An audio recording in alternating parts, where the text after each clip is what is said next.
اور power show کیا کہ مستقبل قریب میں بھی لوگ منتیں کریں کہ ایک جلسہ اور اگر کر دیں تو ہم گپانگ گروپ کو ہرا دیں گے. تو گپانگ عمران خان کے جب پیک تھا تو اس کے جلسے میں اس کے باوجود اللہ تعالیٰ نے مجھے 10,000 سے تقریباً 9,500 سے اللہ تعالیٰ نے کامیابی دی.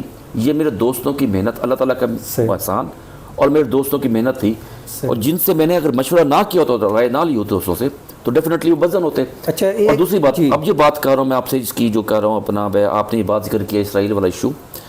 دیکھیں وہ کہتا ہے کہ یہ امریکہ نے اتاری ہے. امریکہ میں 68 یا 78 اراکین کانگریس نے سائن کر کے قرارداد پیش کی.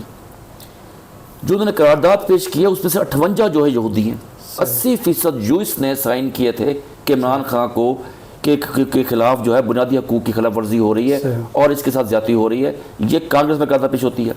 اب اسرائیل اس کی سپورٹ میں آ گیا ہے, اور ادھر سے رشیا جو ہے وہ آپ کے پاس تیل کے تیل بھیج رہا ہے, آپ کے پاس رشیا سے تیل آ رہا ہے. رشیا پہ کے ساتھ اور ایران کے ساتھ آپ کی باٹا ٹریڈ سٹارٹ ہو گئی ہے. اور اب چائنا اور سعودی عرب میں, سعودی عرب کی ایران کی دوستی حصولہ ہو گئی ہے. ایرانی سفیر سعودی عرب میں کام کرنا شروع ہو گیا ہے. یمن اور سعودی عرب کی دوستی ہو گئی ہے. شام پہلی دفعہ 29 سال کے بعد سعودی عرب کی اس کے ساتھ کنسنسس کے ساتھ عرب لیگ میں شامل ہو رہا ہے. تو عالم اسلام اکٹھا ہو رہا ہے. اس عالم اسلام جو متحد ہو رہا ہے, اس کو توڑنے والے کے لیے ایک شخص چاہیے صرف ان کو, وہ عمران خان. عمران خان اگر آتا ہے تو اس عالم اسلام کا جو اتحاد ہے پارا پارا ہو جائے گا. پاکستان بڑی کرٹیکل اور بڑی جغرافی حیثیت رکھتا ہے یہاں پہ اپنا اس عالم اسلام کے اندر بھی, اور پھر چائنا کا سی پیک ہے. امریکہ کی سپر پاور میں جس چیز کو اس نے ابھی تک سپر پاور بنا رکھا ہے اور چائنا کو سپر پاور بننے سے روک رکھا ہے, وہ سی پیک ہے. اچھا, اس بات کے شاید آپ کو بھی لمبے نہ ہو کہ چائنا روٹ کون سا استعمال کرتا ہے نکلنے کے لیے. چائنا جو روٹ استعمال کرتا ہے وہ تائیوان اور فلپائن کے درمیان کا روٹ ہے. یہ نیرو سی ہے, ورڈ پہ دیکھیں آپ, ہانگ کانگ بالکل ان کے سامنے ہے. یہ بڑا نیرو سی ہے, چھوٹا سا مطلب راستہ ہے. اب تائیوان پہ آپ کو یاد ہوگا 2 سال پہلے جب عمران خان صاحب کی حکومت تھی تو تائیوان پہ سیکرٹری دفاع صاحب آ رہے تھے امریکن. تو چائنا نے کہا تھا کہ اگر وہ آتے تو اعلان جنگ سمجھیں گے, اس کے باوجود آئے, کیونکہ تائیوان اور فلپائن کے قبضے پہ یعنی کہ جو امریکن کنٹرول ہے اس کی بحالی سے چائنا تائیوان کو اپنا حصہ سمجھتا ہے. تو بحالی سے چائنا کے پاس راستہ جو ہے وہ امریکہ کے پاس بند کرنے کا اختیار ہے. چائنا کی ٹوٹل ٹریڈ کو بند کر سکتا ہے. ٹھیک ہے, یہ تو اب یہ جو سی پیک جو ہے, سی پیک یہ بنیاد ہے ایک نئی عالمی صورتحال کی. اس کو 4 سال تک روک رکھا عمران خان نے. 1 کلومیٹر اس نے سڑک نہیں بنائی سی پیک کی, 1 فٹ اس نے گوادر پہ کام نہیں کیا, اس نے راہداری روک دی جو وہاں سے آ رہے تھے. جو بسیں اسلام آباد سے چل رہی تھی پہلے چائنا کے لیے وہ ختم ہوگی. اب امپورٹڈ حکومت جو آئی ہے اس کے بقول اس کے امریکہ کی ہمدرد حکومت وہ الٹا کام کر رہی ہے. اس نے سی پیک کو بحال کیا, سکھر سے افتتاح کیا, گوادر کا کام بہت تیزی سے ہو رہا ہے, ایران اور گوادر کا لنک بن رہا ہے. اور اس کے بعد جو ہے وہ چائنا جو ہے وہ 10 ارب ڈالر سے وہاں پہ گوادر پہ جو ہے وہ لگانے لگا ہے آئل ریفائنری, جس میں 3 ارب کا تیل ٹرانزیکشن میں دے گا سعودی عرب, اور اس کے بعد جو ہے بجلی وہاں پہ دے گا ایران. اور اس کے بعد آپ کا جو ہے وہ 68 ارب ڈالر سے چائنا جو ہے وہ چائنا ہی کہتا ہے کہ مجھے گارنٹی کیا ہے, میری کیا گارنٹی ہے اس بات کی کہ آپ جو ہیں وہ ٹھیک ہے. آپ کی تو یہ گفتگو 45 ارب انویسٹ کرنے کے بعد رکا رہا ہے. آپ کا یہ دعویٰ کہ عمران خان نے ریاست کو غیر مستحکم کیا, آپ یہ کریں ریاست کو غیر مستحکم کیا. ایک میں آپ سے جواب لوں گا, پھر ہم علی پور کی سیاست کی طرف بھی آئیں گے, کہ آپ پی ٹی آئی کی مختصر جواب دیجیے گا کہ پی ٹی آئی کا مستقبل کیا دیکھ رہے ہیں ملک میں. پی ٹی آئی کا مستقبل کبھی بھی آپ اس کا کوئی مستقبل نہیں دیکھ رہا میں. اس کی وجہ یہ ہے کہ پاکستان کی میں 2 چیزیں, ایک سیاست ایک ریاست. سیاست میں طور چڑھو آتے رہتا ہے کہ ریاست اپنا کام کرتی رہتی ہے. پاکستان جو دشمن کوفتے ہیں ان کو پاکستان میں نہ صرف عوام ریجیکٹ کریں گے بلکہ ریاستی ادارے بھی اور عوام مل کے انشاءاللہ تعالیٰ ہم آتے ہیں پی پی 273 کی سیاسی صورتحال پہ. موجودہ سیاسی صورتحال کو بھی ڈسکس کریں گے. ضمنی الیکشن ہوا, آپ نے کوئی لگ بھگ 8-9 ہزار کی لیڈ دی اپنے مخالف کو, سردار یاسر جتوئی صاحب کو. تو آپ کا ٹارگٹ کتنا تھا جو ہم میڈیا والے لگا رہے تھے, جو میرا بھی اپنا حلقہ علاقہ ہے, تو ہمارا ٹارگٹ تو کئی گنا زیادہ تھا. یہ 8,000-9,000 سے کیسے جیت گئے؟ ہو سکتا ہے ٹارگٹ سردار عاشق حسین گپانگ نے کوئی 25-30 ہزار کا لگایا ہوا تھا. تو اس حوالے سے آپ کیا کہیں گے؟ حقیقت یہ ہے سر کہ بھی کبھی بھی جو 1-to-1 مقابلہ ہوتا ہے صحیح اس 1-to-1 مقابلے میں آپ 60% زیادہ ووٹ نہیں لے سکتے. صحیح یہ 1-to-1 مقابلے میں 60-40 کی ریشو ہوتی ہے صحیح کیونکہ ہمارے ہاں جو ہے دھڑے کی سیاست بہت زیادہ ہے. صحیح اور اس دھڑے کی سیاست کے اندر اگر آپ میرے ساتھ موجود ہیں فار ایگزامپل میں دیتا ہوں آپ کو, تو آپ کے مخالف آٹومیٹکلی چاہے مجھ سے پسند بھی کرتے ہوں, میرے میری شخصیت کو پسند کرتے ہوں, میرے جو ہے وہ ترقیاتی کاموں کو پسند کرتے ہوں, لیکن وہ پھر بھی مجھے ووٹ نہیں دیتے. ہمارا یہ سوال کہ ٹارگٹ کتنا تھا اور اچیو کتنا ہوا؟ تو یہ کوئی ٹارگٹ نہیں تھا, 10,000 کا ٹارگٹ تھا سر آلموسٹ, جو آپ نے اچیو کیا. جو ہمارا اندازہ تھا کہ 10,000 کے قریب جو ہے 10 سے 12,000 کی وہ لیڈ ہوگی, کیونکہ میں نے پچھلی دفعہ بھی ان کے بڑے بھائی سردار رسول بخش خان جتوئی صاحب کو تقریباً 12,000 سے ہرایا تھا. تو اتنا ہی اندازہ تھا کہ بھی اس سے یہ ہوگا, کیونکہ جب 3 کینڈیڈیٹ ہوں گے تو لیڈ بڑھے گی, اور انشاءاللہ تعالیٰ اس دفعہ زیادہ ہوگی کیونکہ اللہ کرے گا 3 کینڈیڈیٹ آ جائیں. ایک آپ کی خواہش بھی پوچھ لیں جی کہ آپ نے ایک ہی گھر کے 3 جو سیاستدان ہیں ان کو سابق کر دیا. سردار حاجی رسول بخش جتوئی, بڑا نام ہے علی پور میں, ایک سیاسی حقیقت بھی ہے, ان کو شکست دی. ان کے صاحبزادے ہیں شہزاد رسول, وہ بھی ایم پی بنے, اس کو بھی سابق کر دیا. یاسر جتوئی صاحب بھی ایم پی رہے ہیں, یعنی ایک ہی گھر کے 3 افراد ایم پی رہے ہیں, آپ نے ان کو سابق کر دیا, تینوں کو ہرایا. اب تینوں کی کوشش ہے کہ میں الیکشن لڑوں. یاسر جتوئی صاحب کی اپنی کوشش ہے, سردار حاجی رسول بخش جتوئی کی اپنی خواہش ہوگی کہ میں الیکشن لڑوں, اور وہ نامینیٹ بھی ہیں جتوئی گروپ کے پلیٹ فارم سے. تو یہ 3 سابق ایم پی ہیں. آپ اپنی خواہش بتا دیں کس سے آپ مقابلہ کرنا چاہیں گے؟ سر جو مقابلے میں آئے گا مقابلہ تو اس سے کریں گے, لیکن رسول بخش خان مضبوط امیدوار ہے دونوں کی نسبت. دونوں ایز اے امیدوار اگر مضبوط دیکھیں تو سردار رسول بخش خان شہزاد رسول سے اور یاسر سے زیادہ مضبوط امیدوار ہے. یہ تو آپ سجیشن دے رہے ہیں یا ویسے آپ ایک اپنی اوپینین رکھتے ہیں؟ تو اگر حاجی رسول بخش جتوئی الیکشن لڑتے ہیں تو جو وہاں کی مقامی قیادت ہے تحریک انصاف کی, تو وہ کہتے ہیں کہ ہمارا کینڈیڈیٹ ابھی بھی یاسر جتوئی صاحب ہیں, تو ہو سکتا ہے وہ سپورٹ نہ کریں. تحریک انصاف کی جو ووٹ ہے وہ اب میرے خیال سے کوئی 1,000-1,500 کے قریب بچا ہوا ہوگا علی پور میں. فیس بک پہ تو بڑے نظر آتے ہیں. وہی 1,000-1,500 بس فیس بک والے. اچھا, تو وہ جو فیس بک والے 1,000-1,500 ہیں وہ بھی جو ہے وہ اگر کوئی ووٹ دے دیں گے باہر تو یہ سپورٹ نہیں کریں گے. وہ سپورٹ ظاہری بات ہے جس کو پارٹی ٹکٹ دے گی, لیکن مجھے یہ بھی لگتا ہے کہ شاید پی ٹی آئی کی ٹکٹ پہ الیکشن نہ لڑیں. یہ ویسے میرا سوال یاسر جتوئی صاحب سے بھی بنے گا, میں جب انٹرویو کروں گا ان سے بھی ضرور پوچھوں گا. تو کیا آپ نے ہیلتھ سیکٹر میں کون سے کام کیے؟ میں فیس بک پہ دیکھ رہا تھا تاکہ ابھی مجھے بھی پتہ چل جائے. اور جو ہمارے سر ہیلتھ سیکٹر میں سر میں نے جو کام کیے ہیں, پہلے جب میں 2013 میں ایم پی بنا تو 1983 میں ہمارا THQ بنا تھا. 1983 سے لے کے 2013 تک یہ C کیٹیگری کا ہسپتال تھا. 40 بیڈ تھے, 4 بیڈ کی ایمرجنسی تھی, ٹوٹل 44 بیڈ تھے. میں نے اس وقت اس میں ڈاکٹرز کے لیے بیٹھنے کے لیے کوئی جگہ نہیں تھی, ڈاکٹرز کی رہائشیں نہیں تھی, تو میں نے 4 بیڈ کی ایمرجنسی کو 20 بیڈ میں کنورٹ کیا, اور اس کی کیٹیگری کو C کیٹیگری سے اس کو B کیٹیگری میں لے کے آیا. اس کے بعد اس میں نے ایک 20 بیڈ کا ایک اور وارڈ بنوایا. تو یہ ہو گئے ہمارے 40 اور ایڈ ہوئے تو 80 بیڈس 80 بیڈ کا ہو گیا. اس کے بعد پھر میں نے اس میں 20 بیڈ کا کارڈیالوجی وارڈ بنوایا. 5 آفیسز کا ڈاکٹر بلاک بنایا جہاں پہ ڈاکٹر باضابطہ طریقے سے مریضوں کو چیک کر سکیں, اور مریض باضابطہ طریقے سے بعد چیک کروا سکیں. ورنہ ایک جگہ پہ ایمرجنسی میں رش لگا ہوا ہے اور جھمگٹا لگا ہوتا تھا, کوئی بے پردگی اور بہت زیادہ اور مسائل تھے. تو اب الحمدللہ وہ چیک کروا لیتے ہیں. اس کے بعد پھر میں جب 2018 میں بنا تو پھر میرا تھیم تھا کہ میں یہاں پہ ڈائلسس سینٹر لے کے آؤں, کیونکہ علی پور کے جس شخص کو ڈائلسس کرانے کے لیے جانا پڑتا ہے ملتان, تو 6 سے 7 ہزار ٹیکسی کرایہ لیتی ہے, 2 سے 3 گھنٹے جانے کے, آنے کے 4 گھنٹے ڈائلسس کے. تو میں ان کی حالت پہ بڑا, اور 20,000 روپے پر ہفتہ افورڈ کرنا خرچہ وہ کسی غریب آدمی کی بس کی بات نہیں تھی. الحمدللہ آج جو ہے وہ 10 بیڈ کا 20 بیڈ کا جو ہے وہ ڈائلسس سینٹر جو ہے کی مشینری بھی آ گئی ہے.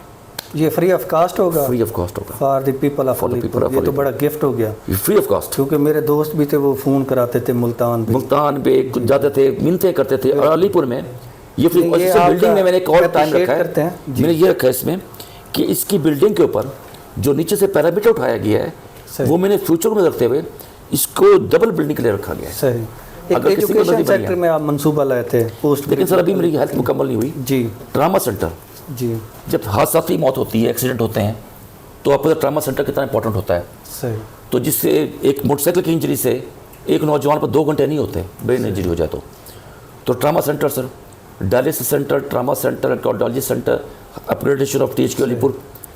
تو اس کے بعد ایجوکیشن میں سر ہمارے پاس سب سے بڑا اہم مسئلہ تھا کہ ہمارے بچوں کو جانا پڑتا تھا ملتان, بہاولپور, جی, اسلام آباد. جی. تو مجھے لوگ کہتے ہیں یونیورسٹی کو نہیں لے کے آئے اپنے پر. صحیح. میں نے کہا یار یونیورسٹی میں جتنے مضامین پڑھائے جاتے ہیں, صحیح, آپ نے یونیورسٹی جانا کیوں ہے؟ BS کرنے کے لیے. میں نے وہ BS کلاسز کا تمام مضامین کا اجرا بوائز کالج میں کروا دیا اور بہت سارے کا گرلس کالج میں کروا دیا. صحیح. اب اگر اس کو میں یونیورسٹی بنا دیتا کیمپس, صحیح, تو جو بچہ 2000 روپے فیس پہ پڑھ رہا ہے پر سیمسٹر یا 2000 فیس پہ پر سیمسٹر پڑھ رہا ہے, وہ 2000 فیس جو ہے وہ سرکاری نہیں ہے. وہ 2000 جو دیتا ہے اس سے کچھ بچے ایسے ہوتے ہیں غریب جن کے پاس کتابوں کے پیسے بھی نہیں ہوتے, جن کے پاس وردی کے پیسے بھی نہیں ہوتے. یہ 2000 کالج فنڈ ہوتا ہے, اس سے ان بچوں کی امداد ہو جاتی ہے. صحیح. وہ اس کی فیس ایک دم 40,000 ہو جائے گی. صحیح. تو میں نے کہا اگر میرا بچہ BS English, BS Urdu, BS physics, BS chemistry, BS math, BS zoology, BS botany, BS computer sciences, تو اور یہ تمام مضامین اگر وہ کر سکتا ہے 2000 روپے میں, تو میں اسے کیمپس بنا کے اس غریب ریڑھی والے کے بچہ کیسے پڑھے گا؟ صحیح. وہ 40,000 فیس کر دے, کیونکہ گورنمنٹ جو کالجز میں BS ہوتا ہے اس کی تمام تخراجات حکومت ادا کرتی ہے. صحیح. اور جو یونیورسٹیز ہوتی ہیں وہ انڈیپینڈنٹ ادارہ ہوتا ہے ایک, اس میں جو ہے وہ بچوں سے پیسے لے کے. یہ تو آپ نے وضاحت کر دی, ایک اچھا پیغام بھی چلا گیا. تو ایک بلاک بن رہا تھا BS بلاک, 12 کروڑ کی میں نے 12 کروڑ کی مالیت سے BS بلاک دیا جی. صحیح. تاکہ وہاں پہ جتنے زیادہ سے بچے پڑھ سکیں.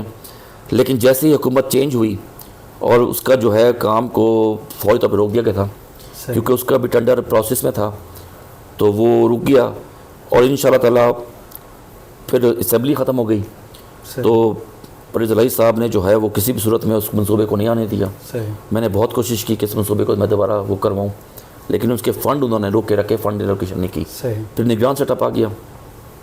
انشاءاللہ تعالیٰ اللہ تعالیٰ نے پھر کامیابی دی, تو اس BS بلاک کو پہلے سے بھی زیادہ اچھے طریقے سے بنایا. اچھا, ہم اپنے انٹرویو کو تھوڑا سا آگے بڑھائیں گے کہ ہمارا جو علی پور ہے اس کے عوام کا زیادہ دار و مدار زراعت پر ہے. زرعی شعبے کے لیے آپ نے کیا کیا ہے؟ ایک اور بھی بات میں آگے بڑھوں گا کہ پانی کی چوری روکنی چاہیے, کیونکہ جو فرنٹ پہ بیٹھا ہوتا ہے نہر کے, وہ پانی اگر 1 ایکڑ کا یوز کرے گا تو 6 ایکڑ کا ضائع کر دے گا, دھان کی فصل لگا دے گا, ٹیل والا اپنی زمین بنجر کر دے گا. تو زرعی سیکٹر کے لیے آپ نے کیا کام کیا ہے؟ سر دونوں شعبوں میں نے کام کیا ہے. پانی چوری کے لیے بھی میں نے کام کیا ہے, اور میں نے اس کو دوسرے طریقے سے 2 طریقے سے کام کیا ہے. نمبر 1, پہلا مسئلہ تھا کہ علی پور میں جب مظفر کنال ہے, مظفر کنال میں جب پانی داخل ہوتا ہے تو 9000 کسی کی نہر ہے. صحیح. اس پہ ہیڈ جو پیچھے پہلے ایک پرابلم تھی وہ سالو ہوئی, تو ہیڈ بکینی سے لے کے ہیڈ ہزاری تک جو ٹکڑا تھا وہ ہمارا پانی جو ہے, ہمارا پانی وہاں پہ آنا چاہیے تقریباً 911,000 کیوسک. 900 کیوسک پانی اگر وہاں سے جاتا ہے تو تحصیل کو پانی ملتا ہے. تو وہ جو ٹکڑا تھا وہ 650 کیوسک سے زیادہ پانی کھانے قابل نہیں تھا. میں نے بڑی کوشش کی کہ پانی بھی دستیاب ہو, پانی بھی اگر دستیاب ہے اور اس کو آپ کوشش کریں گزارنے کی, تو آپ 650 کیوسک سے 700 کیوسک میکسیمم سے زیادہ پانی آپ وہاں سے کراس کرا سکتے تھے. تو میں نے کہا جب تک یہ حصہ مشہور نہیں ہوتا تو تحصیل علی پور چاہے پورے پاکستان میں پانی ہو, تحصیل علی پور کو نہیں ملے گا. تو ہیڈ ہزاری سے لے کے ہیڈ بکینی پہ ہلکا وہ ان کا ہے, شاہ صاحب کا ہلکا تھا لیکن تختی آپ کے بھائی کی لگی ہوئی ہے.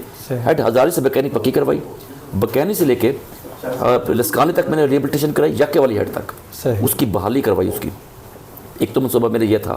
دوسرا ایک نالا ہے فتح پور کو لونڈا نالا, اس کو 13 کلومیٹر ٹکڑا تھا, وہ اس کو 7 کلومیٹر سائٹ پروٹیکشن میں کروا گیا تاکہ چوری نہ ہو پانی کی. پانی چوری روکنے کے لیے اس کے 7 کلومیٹر سائٹ پروٹیکشن کروائی ہے, اور مزید 7 کلومیٹر انشاءاللہ تعالیٰ اس دفعہ میں ارادہ تھا, لیکن حالات نہیں بن سکے. موقع ملے گا تو وہ بھی کراؤں گا. موقع ضرور ملے گا اگر آپ جس طرح بتا رہے ہیں کہ یہ کام آپ نے کیے ہیں, منصوبے یہ آپ ہیڈ لنڈے پہ جائیں تو آپ کو وہاں پہ جو لسکانی کیپ ہے, نالا یا لنڈا شروع ہوتا ہے وہاں پہ مائنر, وہاں پہ تختی آپ کے بھائی کی لگی ہوئی ہے. تختی لگی ہے لیکن لنڈے کے ٹیل تک پانی نہیں پہنچتا. اب یہ پرابلم ہے, یہ ہے پانی چوری کا مسئلہ. اس پہ اصل میں جو ایم پی بنتا ہے وہ صرف یہ سڑکوں سولنگوں کا کام نہیں کرنا چاہیے، اس کو یہ دیکھنا چاہیے کہ اس کے علاقے مسائل کیا ہیں، صحیح، اور جو مسائل ہیں ان کا لیجسلیشن میں کیا حال ہے۔ صحیح، میں نے باقاعدہ طور پہ اس پہ اسمبلی میں میں نے ایک قانون سازی کا پیش کی کہ 300 جو پانی چوری کو ہے، پانی چوری کو نان اویلیبل کریں، صحیح، اور میں نے ایک بل پیش کیا اسمبلی میں۔ تو عثمان بزدار کی حکومت تھی، تو منسٹر صاحب جو ہمارے تھے وہ بڑا ڈس ایگری کرتے تھے کہ یار اس سے تو بڑا مسئلہ بن جائے گا، لوگوں کا مطلب ہے وہ ہمارے علاقوں میں تو پانی چوری ہوتا ہے۔ میں نے کہا جی میں خود ٹیل پہ بیٹھا ہوا ہوں، میرا رقبہ ٹیل پہ ہے، مجھے پتہ ہے کہ پانی چوری سے آپ ٹیل والے کتنے ڈسپوزل ہوتے ہیں۔ میں نے کہا اس کو نان اویلیبل کی جائے اپ ٹو 3 ایئرس، یعنی کہ سمجھے 379 کو کہ برابر اس کی سزا دی جائے۔ صحیح، جب تک 379 کے یا 337A2 کے برابر اس کی سزا نہیں ہوتی 3 سال تک، صحیح، تو تب تک جو ہے آپ کی چوری نہیں ہوتی۔ لیکن اس بل کو میری بڑی کوشش کی، میں نے بار بار کوشش کرتا رہا، بل میرا جمع ہوا ہوا اسمبلی اس میں، لیکن اس کو ٹیک اپ نہیں کیا گیا کیونکہ اس میں منسٹر جو ہے گورنمنٹ ایگری نہیں کر رہے تھے۔ دیکھو اراکین پارلیمنٹ جتنی بھی ہیں، ذمہ دار بھی ہیں، تو یہ جو پانی چوری ہے اس کو تھوڑا سا آگے بڑھائیں گے۔ پانی چوری کرنا مین کہ کسان کا معاشی قتل کے برابر ہے، تو کیا وجہ اراکین آپ کے بل کے ساتھ نہیں تھے؟ کیا آئندہ اگر آپ منتخب ہو جاتے ہیں میرے ساتھ اراکین ضرور میرے ساتھ تھے، کافی سارے اراکین میرے ساتھ تھے، وہ راضی بھی تھے اور وہ مجھے سپورٹ بھی کر رہے تھے، لیکن اس پہ جو ہے ہمارا چیف منسٹر صاحب اور ہمارے منسٹر صاحب راضی نہیں ہو رہے تھے۔ صحیح، وہ اس کی مخالفت بار بار کر رہے تھے بل کی کہ یار یہ بل غلط بل ہے، اور میرے نزدیک اس سے اچھا بل کوئی ہے ہی نہیں، کیونکہ جب تک ہمارے پانی چور تھے کیا؟ اب ان کو پتہ ہوگا یا ان کے مسائل کا پتہ ہوگا یا ان کے علاقے کا پتہ ہوگا یا لوگ روکتے ہوں گے، تو بہرحال اس وقت اس کی مجھے بڑی فیس کرنی پڑی رکاوٹ اس میں۔ یہ میں نے اس کے بل کو میرا تیم تو میں نے بل تیار بھی کیا تھا باقاعدہ طور پہ، اور میرے کزن ہیں جسٹس شبر زردی صاحب ریٹائرڈ جج ہائی کورٹ، ان کے ساتھ ہیلپ لے کے میں نے پورا آئینی بل تیار کیا، صحیح، کیونکہ 18ویں ترمیم کے بعد صوبے لیجسلیشن کر سکتے ہیں۔ صحیح، اگر اس پہ لیجسلیشن قومی اسمبلی میں ہو تو وہ حاوی ہے، اگر نہیں ہوئی تو صوبے لیجسلیشن کر سکتے ہیں۔ تو اس قانون سازی کے تحت میں نے ایز اے پرائیویٹ ممبر بل پیش کیا تھا، لیکن اس کو ٹیک اپ نہیں کیا گیا، اور اس کو جو ہے نا مزہ آیا آپ کے ساتھ گفتگو کر کے۔ اللہ کرے آپ اپنے منشور پر عمل درآمد بھی کریں۔ ہمارے ساتھ موجود تھے PP 273 سے سابق صوبائی وزیر سید سبطین رضا بخاری صاحب، وہ اپنا منشور بھی پیش کر رہے تھے، اور ایک خواہش بھی ہم نے پوچھی کہ آپ کی خواہش ہے، آپ 3 کینڈیڈیٹ ہیں جو تو گروپ کے ایک ہی گھر سے ایک ہی فیملی سے، 2 بھائی ہیں، ایک بڑے بھائی کا بیٹا ہے جو کہ ایک MP کا بھتیجا بھی، ان میں سے آپ کس کے ساتھ الیکشن جو ہے نا فائٹ کرنا چاہیں گے؟ تو انہوں نے چنا ہے سردار حاجی رسول بخش جتوئی کو۔ اللہ کرے وہی کھڑے ہوں اور آپ کا جو ہے نا تگڑا مقابلہ دیکھ سکیں۔ بہت بہت شکریہ سر، تھینک یو۔